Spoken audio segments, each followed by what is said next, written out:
everybody can take their seats, I think we'll start. My name is David Moeller. I'm the Director of Planning at Mascot. I will be moderating today. First, some ground rules.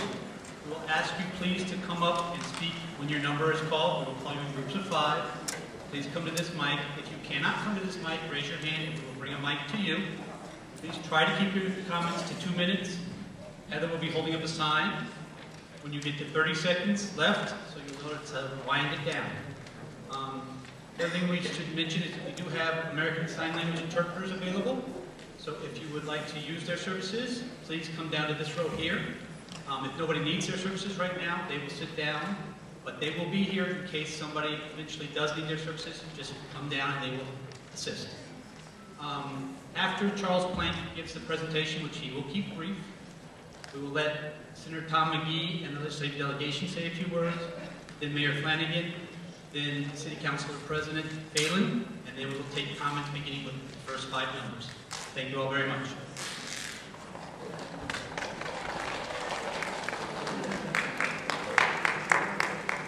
Good evening, and thank you for coming this evening to the MBTA's public meeting on our proposed fare increases and service reductions.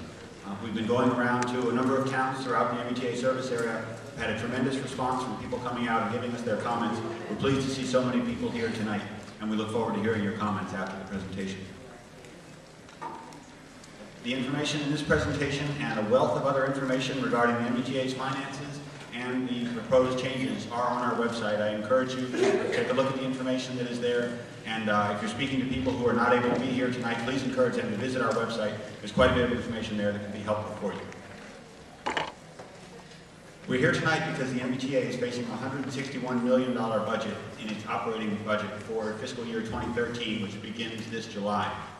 We have staved off for the last several years fare increases and potential service reductions by making changes to our debt payments, by restructuring internally, by doing everything we can to lower our internal costs and our operating costs.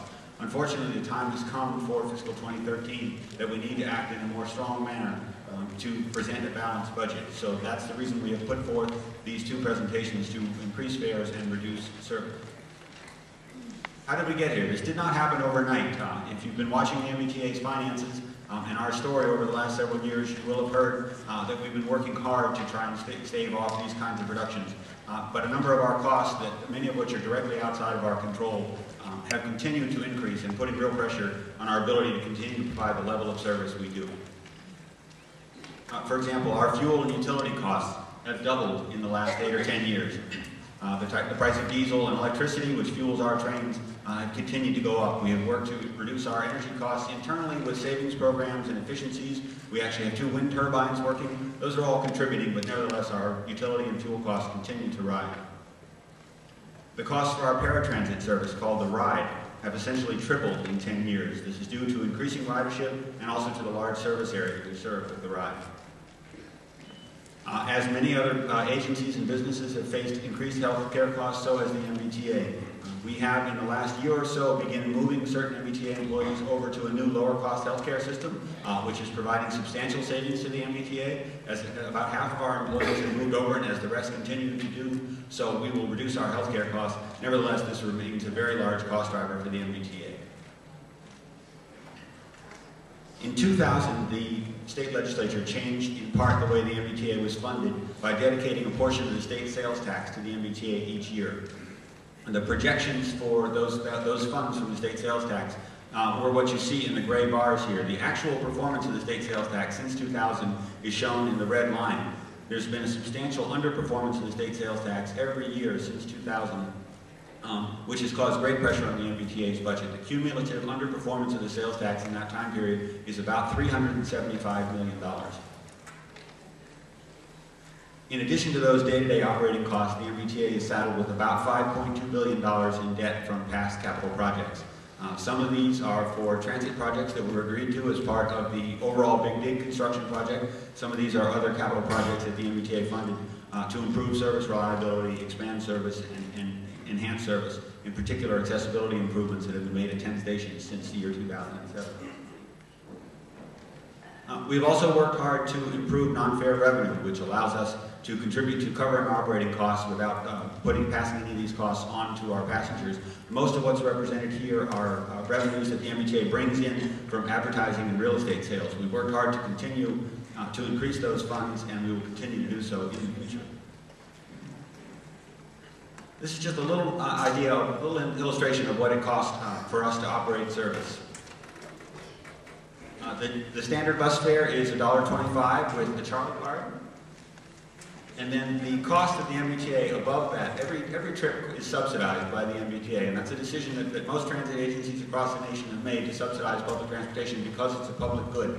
The cost of that subsidy in this case for an average bus trip is about $1.42 that the MBTA pays above what the passenger pays for that bus trip. That subsidy is paid principally out of the sales tax, but also out of our non-fare revenues and the assessments that are paid by the cities and towns. You'll see a ratio like this of about half for most transit trips in the United States. They vary somewhat across cities and in different modes of travel, but this is not a too unfamiliar ratio, what you'll see. I'm sorry, this is cut off a little bit at the bottom here, but I can read what it says. The first chart, the $1.25 and $1.42 for a total of $2.67 per trip. That's an average bus trip. The next one is Route 1, one of our most popular bus services. It just shows you how the operating cost on that bus service, the subsidy the MBTA pays, is lower because we have very high ridership on that service. So for every vehicle hour and for every operator hour that we put on the street, we carry that many more passengers. And our costs go down because the fare revenue is a larger portion of the operating costs of that whole trip. So Route 1 is a route that we're protecting in both scenarios. It will survive either of the scenarios that are posed on the table because it is one of our highest ridership, most efficient, most cost-efficient routes. The next one, Route 74, is about the middle of the pack with the $1.35 subsidy. And the last one over there, Route 48 on the far right, is an example of one of our most expensive routes. It simply doesn't have enough ridership on it to even begin to offset the vehicle costs and the operator costs. We have this kind of information is presented on our website in the impact analysis report and also on a couple of other documents at our website. If you're interested in looking up a particular bus route, that information is on our website, so you can see how it compares to the system average and to other bus routes that you may be familiar with. The same information is again provided here for commuter rail. The average fare on commuter rail is about $3.62, and for each passenger that travels on average on the system, the MBTA pays about $3.30 as a subsidy for each of those trips.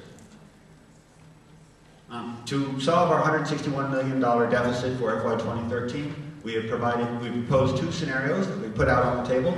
I want to be very clear that these two scenarios that you've seen in this booklet and also on our website, we do not have to implement these scenarios exactly as written, but we do need to do something that's about this size. So if we move a few routes in and out, if we make a few changes to what we've got in terms of the particular fare structures, that's okay as long as we end up with a solution that helps the MBTA close that $161 million deficit. So your comments tonight are part of how we will make our decision about whether it's scenario 1, scenario 2, or scenario X, something yet to be determined, as long as it helps us meet that deficit problem. The first scenario starts with a higher fare increase, or average fare increase across all modes of about 43%, and that's coupled with a smaller number of service cuts as compared to scenario 2. Every single fare type is included in this book, so if you're looking for a particular fare media type and what that cost is, the prices are all in here. There are just a couple of sample prices up here on the screen. Existing Charlie card for a subway trip would go from $1.70 to $2.40. The existing cash on board for a bus, Charlie on board for a bus would be $1.50, go up to $2.25, and then the monthly pass would go up to $80 for a bus and subway. These are the commuter rail fares for each of the zones. The average is about 40% on commuter rail fares, each zone priced differently. This is a look at the bus service reductions that are proposed for scenario 1. The MBTA has an aggregate of about 1,600 route miles in its total bus system. That is all the distance our buses travel each weekday. In scenario 1, we're proposing to reduce about 25% of those route miles. But because of those have lower ridership on each of those routes, we're able to protect about 99% of our bus passengers. We're trying to find, in this case, the best solution for the most people. We're trying to focus our service, the few dollars that we have for operating, on those routes that carry the largest number of people. These are people, not just numbers, so we want to make sure we're thinking about what's the best way to do this. But what we've got for scenario 1 protects the largest number of our bus passengers we can and takes the least efficient routes and proposes those for elimination.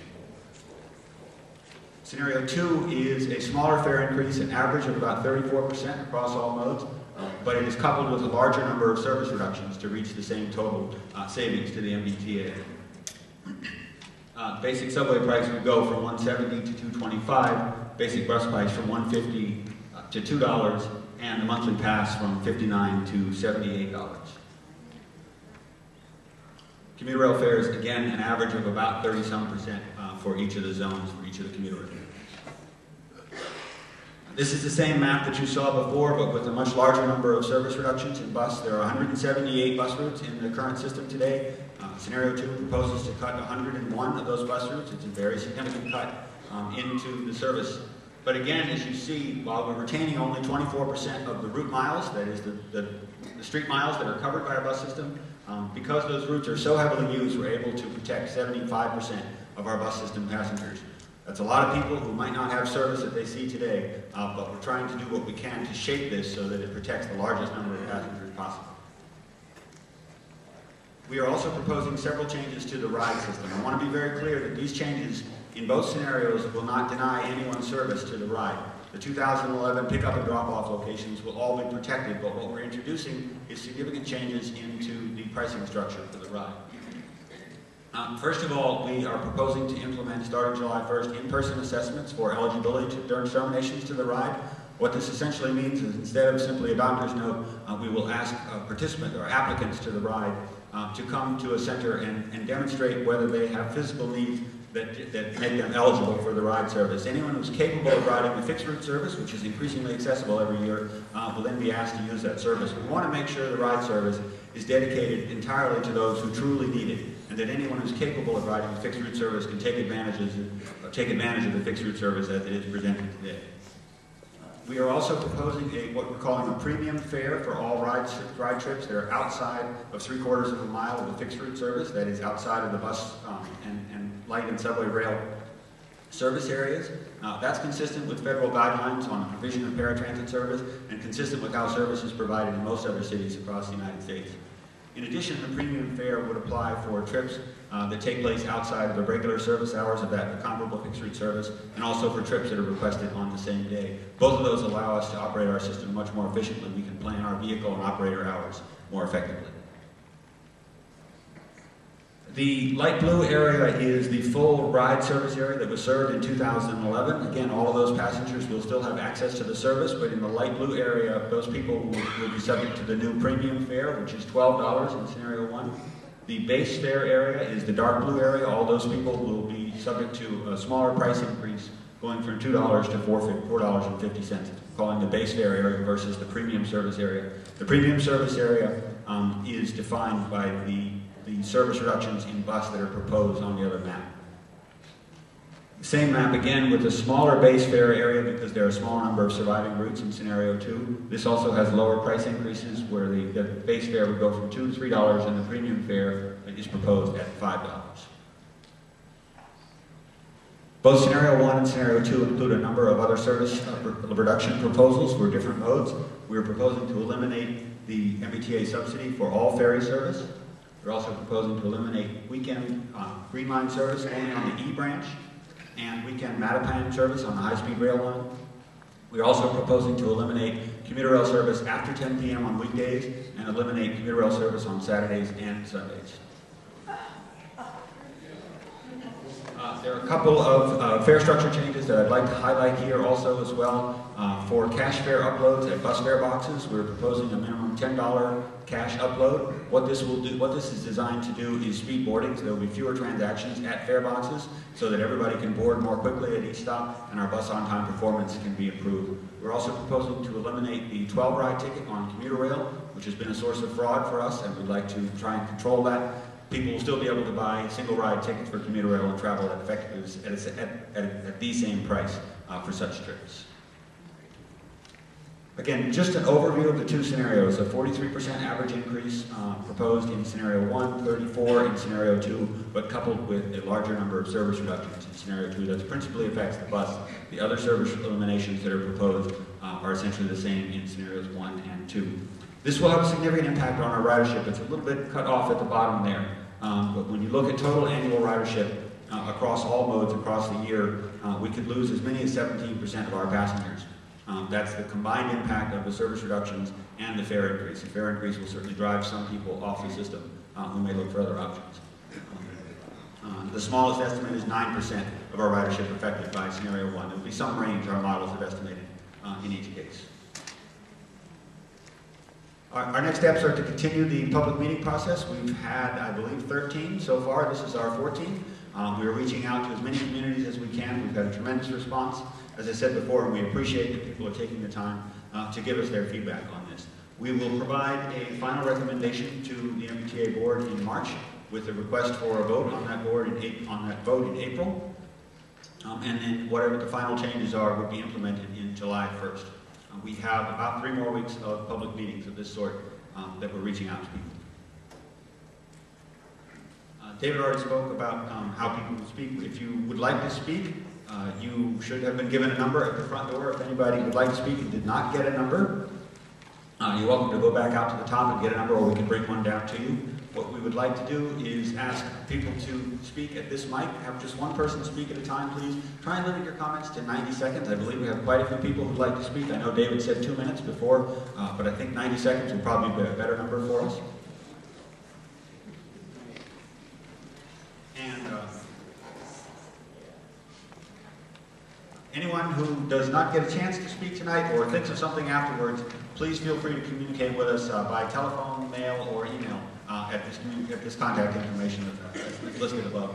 And remember, please, that we have a large amount of information on our website if you have any questions that you don't get answered. With that, could I ask the people with numbers 1 through 5 to please step up here? Oh, I'm sorry. That's okay. First off, as I mentioned earlier, we're going to have Senator McGee and the legislative delegation speak. Then we'll have the mayor speak. Then we'll have the city council president speak. You see the city council president speak. If you're numbers 1 through 5, please make your way down here. Come to Scott, darling, who will process you down to the mic. If you cannot get to the mic, please raise your hand and we will certainly bring a mic to you. It is not a problem at all. So, Senator McGee, and the rest of the legislative delegation, please.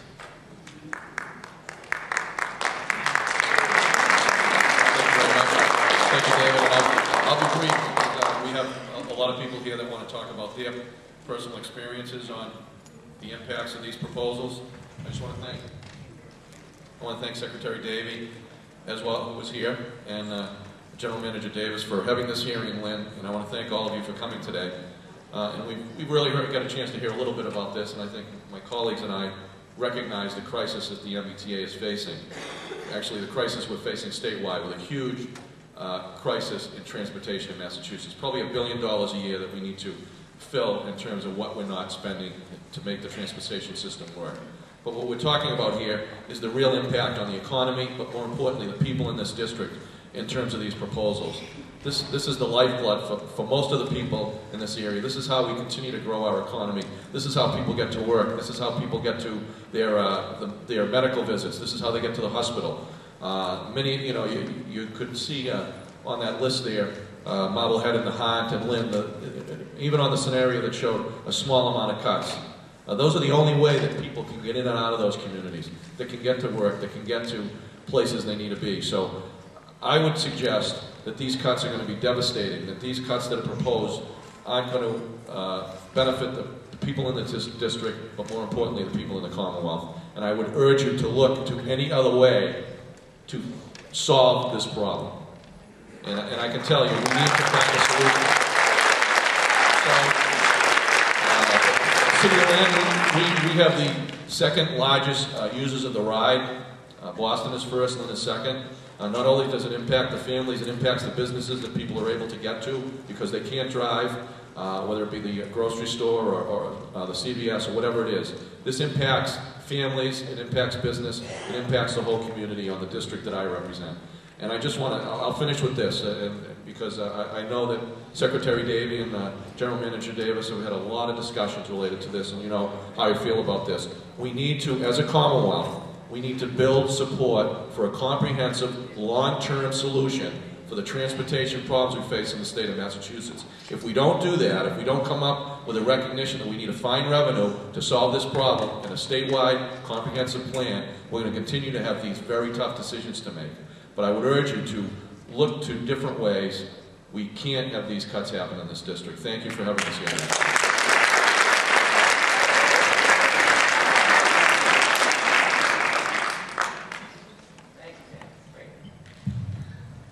Good evening. I'm Representative Lori Ehrlich.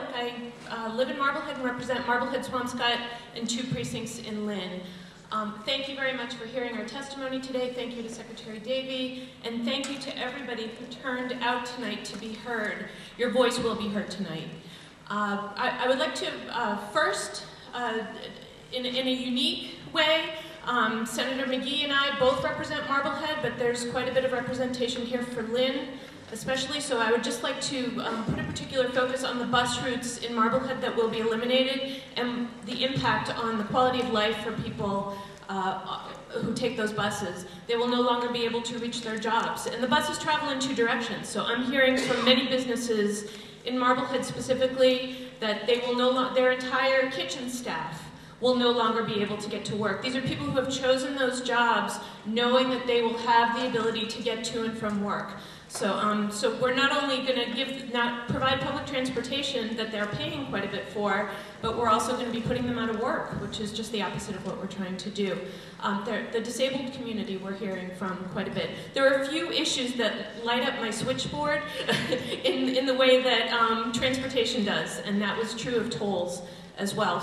And while I have your attention, I'd just like to point out the decision to not take public transportation is partially based on the ability to get into Boston, to put a car on the road, to pay for gas, to pay for insurance, and to pay for tolls. We pay quite a bit in tolls on the North Shore. I know that's not the topic of tonight's discussion, but it is part of that decision, and it does put people behind the eight ball.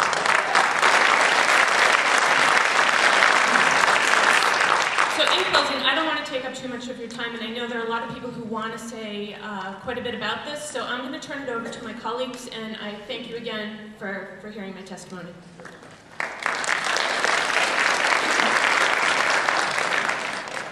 Good evening. For the record, my name is Representative Bob Fennell, representing the 10th District in Lynn.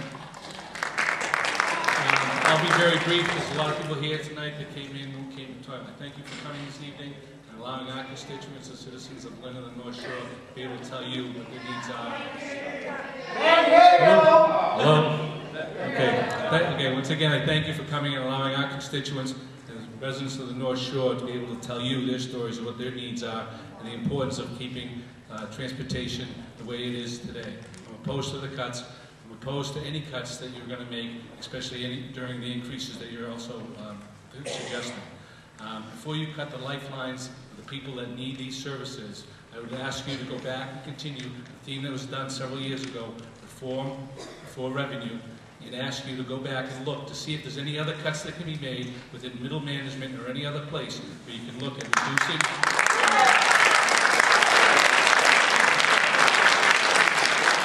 reducing salaries and increases or whatever before you start to put increases on the burdens of the people of the city of Lynn and the state and the Commonwealth of Massachusetts. So I'm asking you to do that tonight and come back with a comprehensive plan of where you put those cuts in your organization for the T and bring it to the legislature to show us where you've made those cuts so we can then make sure that if you're going to do the increases, it's not going to be on the backs of the people that need the services here tonight. Okay, thank you again for coming.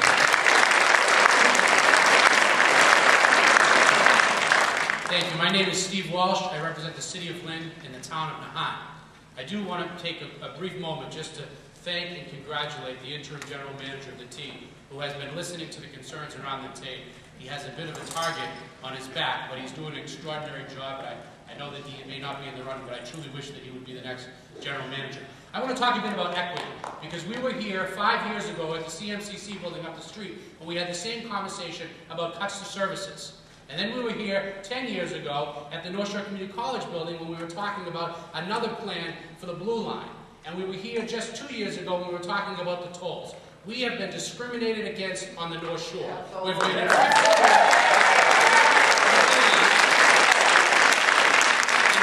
is, the way the economy has gone, we'll have to wait another 50 years for the Blue Line. We have paid for the airport over and over and over again in the Tobin Bridge. We've paid for the tunnel at the airport, Sumner Tunnel, and now we're paying for the Ted Williams Tunnel. We have done our fair share. The folks in the town of Nahant have one bus route. One bus route. It is not a public good or public transportation when there is zero public transportation into or out of community. And the folks in Lynn rely on this public transportation to get to and from work. Now, the T has a problem, I recognize that. But we have to put some solutions on the table. We have to talk about open road tolling on Route 93 and Route 95. We have to, as uncomfortable as talk about a gas tax. We have to talk about whether or not we're going to fund infrastructure, because here's the problem. If we cut tonight and we raise fares, we'll be back here again in 3 years or 5 years, and everybody at the MBTA knows that. We have to take a long-term, holistic approach. We have to raise some revenue, maybe do a little bit of reform, although you've done a good job of cutting. It's time to get some revenue from those that have been not paying their fair share for a lot of years on the South Shore and those coming in from New Hampshire. So thank you very much for being here.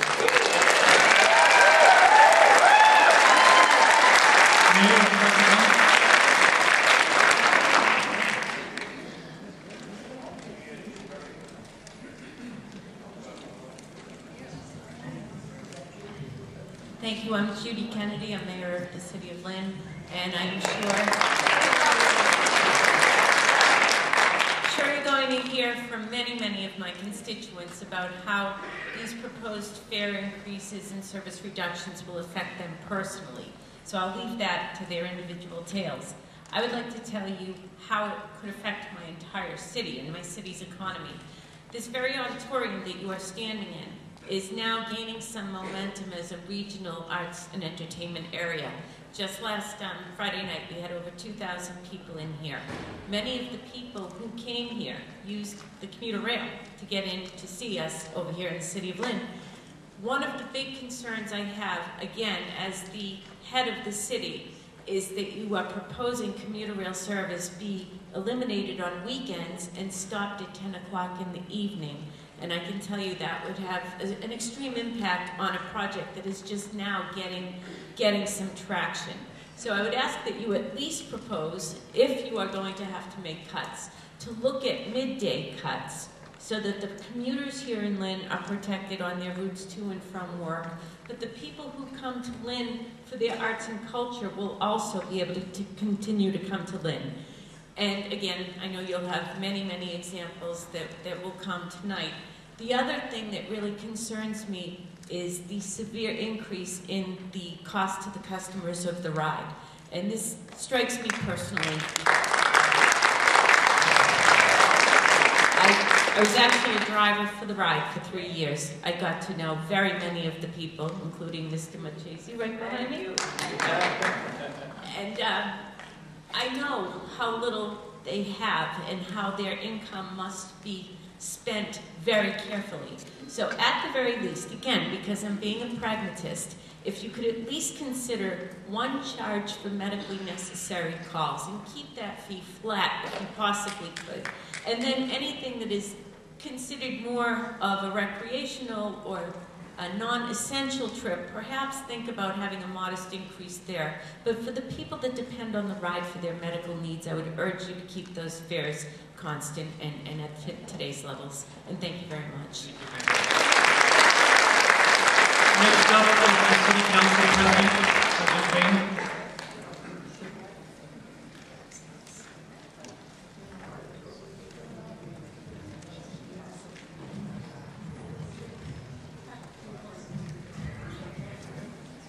Thank you. My name is Tim Phelan. I am the Lynn City Council President. I know that you asked me to speak on behalf of a number of city councilors. I believe that every city councilor is here this evening, with the exception of one who is recuperating from surgery out of state, and I do have a letter from Councilor Ford that I'd like to submit into the record if possible. Councilor of Ward 1, Wayne Losey is here. Councilor of Ward 2, Billy Trahant is here. Councilor of Ward 3, Billy Trahant is here. Councilor Darren Sear, Rich Colucci is here from Ward 4. Brendan Crichton is here from Ward 5. Pete Capano is here from Ward 6. All four councilors at large are here. Myself, Councilor Cahill, Councilor Buzzy Barton, and Hong Nek. They are representing the people of the city of Lynn. What's most disheartening to me is I see these two scenarios, and you say from the very beginning that we don't have to pick one or the other, but we have to get to that final number. And I'm tired of hearing that we're still continuing to pay for the big dig. I'm tired of it. Anytime there's any overcost in anything at the state, it's because of the big dig. I saw your presentation where your costs have gone up over the past 10 years. Well, everybody in this room's costs have gone up over the past 10 years, whether it's food, whether it's insurance, whether it's gas, whether it's clothing. We all live in the same world. People are having difficulty now affording the cost of this. Seniors are on fixed incomes. These cuts unfairly target minorities, the seniors, and students.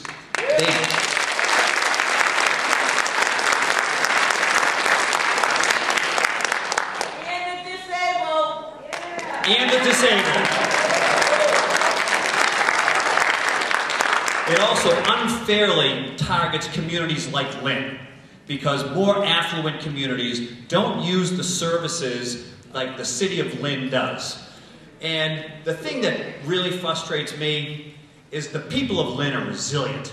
The people of Lynn are hard workers. Whatever you do, they'll dig down deeper, they will work harder, they will go with less, their children will go with less, and that really is just unacceptable. It's government's role, it's your role, it's my role, to help people who can't help themselves, or help people that don't have the ability to help themselves.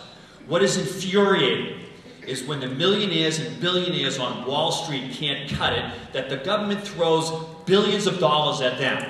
But because of the fiscal mismanagement of the MBTA, when you have a huge multi-million-dollar deficit, you try to put it on the backbone of the people in this room.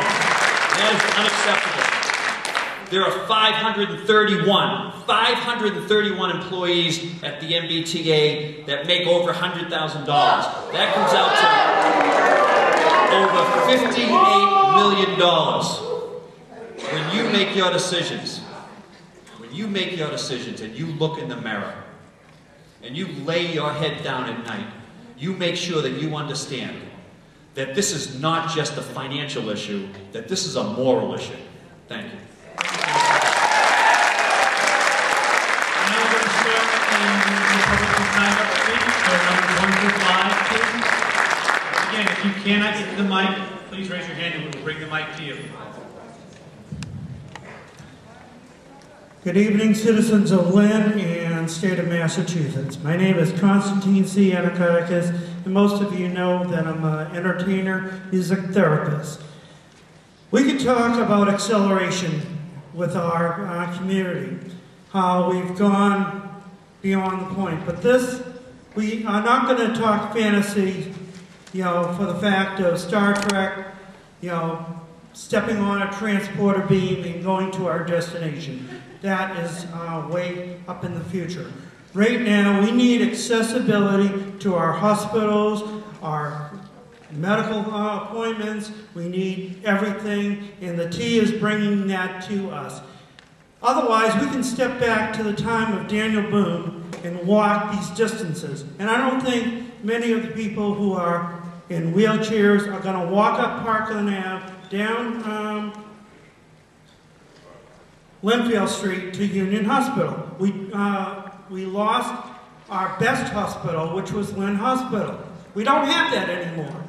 So we need to have the accessibility to all our appointments. We need to be able to go to these places. Now, if it means cutback of taking Haymarket out of the scenario, it only takes 7 minutes to go from Linden Square to Revere Station. So, there are ways that we can come to a conclusion.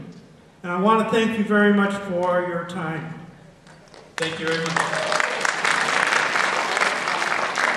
The next 5, numbers 6 through 10, will make their way down while he's speaking.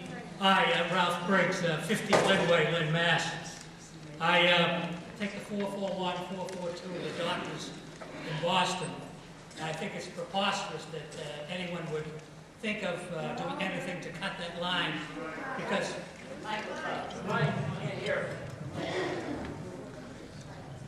Okay, can you hear me now? Yeah. Right, my name is Ralph Briggs. I'm from 50 Lynn Way in Lynn, Massachusetts. I take the 441, 442 to my doctors in Boston. I think it's preposterous that anyone would try to scare us all by cutting this route. It's essential. However, this is a problem of revenue. Why is it a problem of revenue? It's a problem of revenue paying the drivers, the day-to-day workers, and also for capital improvement. When the stimulus came down, $8 billion to the state, $4 billion was used for people already working. The other $4 billion went for infrastructure, supposedly. That $4 billion, instead of going to people who already were working, part of it should have went to either help pay down this debt, or get capital improvement on the T. Also, the state. Now, one of the state representatives wants to increase taxes. Yeah, increase taxes. One of the reasons why they have a revenue problem, the sales tax is down, because there's less people working, less people buying. So we're gonna stop commerce, help stop commerce by putting some toll on Route 93 where hard-working people have to pay more money. Is that any way to run a railroad? No. Also, $2 million, right, to the Greenway. $2 million state funds to cut a small area of grass. In Lynn, we just put on 2 new people, or going to put on 2 more people, right? Not needed. Half of that money comes from the state and federal government. That money could be used. I understand that. They had time, I'm having time. These people, I'm speaking for these people. When money is wasted, and the buying people, and the laying people, can't get out of Sir, we have 100 people who've signed up, including all those people. I am respectful. I'm being respectful. How am I not being respectful? I am being respectful. Sir, we have 100 people who've signed up. I understand that. Those people you're speaking I understand. for. Please wrap it up now, please. Thank you. I'm not a politician, so I guess I have to wrap it up. We all know in Lynn that they suppress free speech. All right. The problem is that the revenue is not being allocated properly. All right. That's why. We think of this.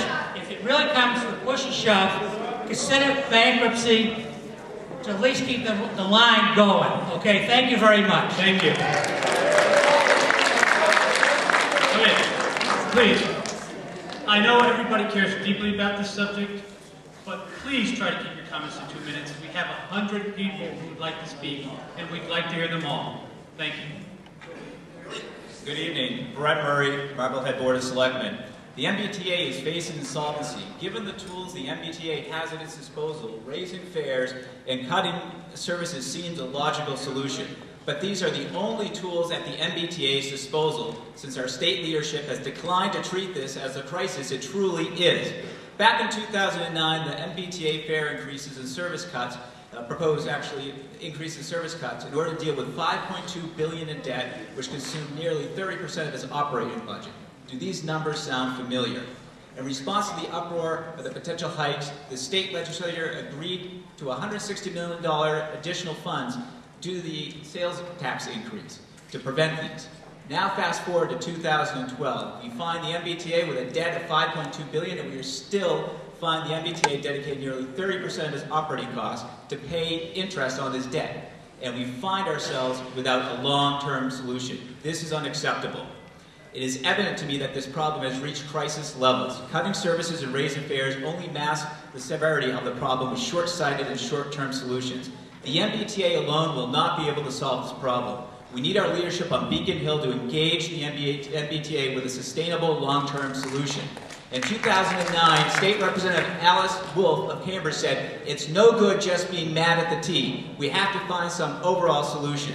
So I ask everybody here to tell your state representatives, tell your state senator, tell the governor to stop being mad, to start being destructive, and join the MBTA at the table. Massachusetts can fix this MBTA, but we need leadership from our elected officials. Thank you. Thank you.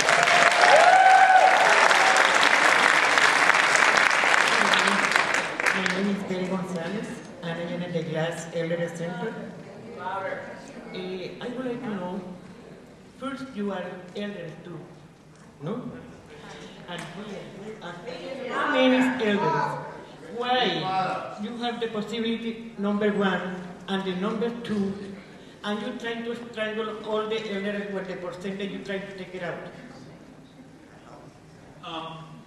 We're actually not taking questions, but the problem... Again? Okay. Yes. You have the possibility here, number one, and the number two. Why, for the eldest people, is the high percent that you want to take it out for the MBT? Yes, I can. We're actually not responding to comments, but I will answer this question. The percentage is high because it's on a low base.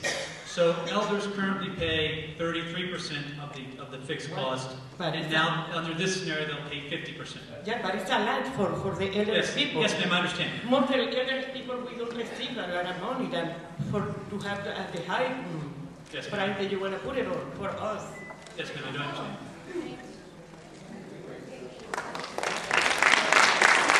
Mr. Raymond Gomez, up with the mic, please. Hi, I'm Leslie Pugh. I'm Leslie Pugh, and I'm from Lynn. She's trying. I'm speaking for the Greater Lynn. Yeah, okay. Greater Lynn Senior Services, and I'm a member of it, and I know for a fact that a lot of people can't afford the rate increases or the budget cuts, and I also have a son who is looking for a job, and he is not, he's upset with the cuts that you want to make because he was offered a job in the evening and he couldn't take it because you don't run the hours that the job wanted, and you're taking things away instead of putting services in, and you're taking money and you're still not providing services that you're getting money for.